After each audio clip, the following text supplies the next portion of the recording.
In my 20s, I was very rebellious, and I found an underground dance culture that embraced me with full arms. With that came a lot of substance use, and it was always just looking ahead at the next party. Jumping up into my 30s, I learned to meditate and pulled myself out of heavy drug use, and I wanted to help others and find a way to do that. I thought I had to give up DJing because I spent my whole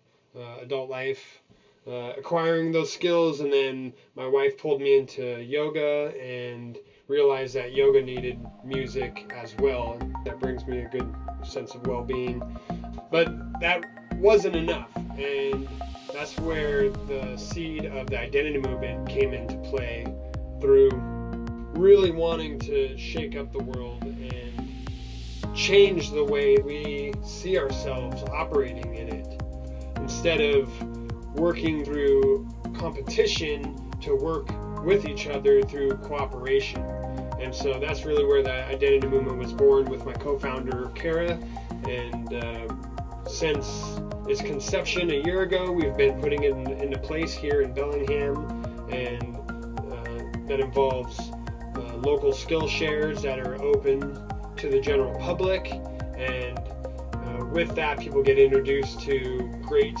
content, just like alternative information that people live with and that they have experience with, that they're able to share firsthand. So it's a great platform for us to develop as a community and as a mutual aid network, to where you come together and you can learn to trust and support one another through volunteering your time, by just giving a little bit and getting a lot back in return as we all start learning how to do this. In order to achieve that, we must learn how to communicate clearly and compassionately with one another.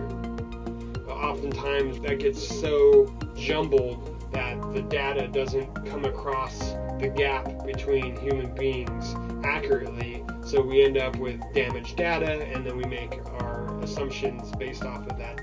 I came across this about 2 years ago and immediately saw the value, and so we started some study groups and going through Marshall's Language of Life book. We're now in our third 14-week study group, and we keep finding more and more people that are interested in this. This tool, hands down, is the most transformative with myself, with my partner, with my family, with my community, to be able to authentically stand in front of another human being and share these complex emotions that are going on inside of me, and having the language to be able to do that, so that we can actually get an accurate view of what we are all going through and be able to talk and move through these uncomfortable situations that we tend to find ourselves in. I've been with my partner for about 7 years now, and 5 years ago we had the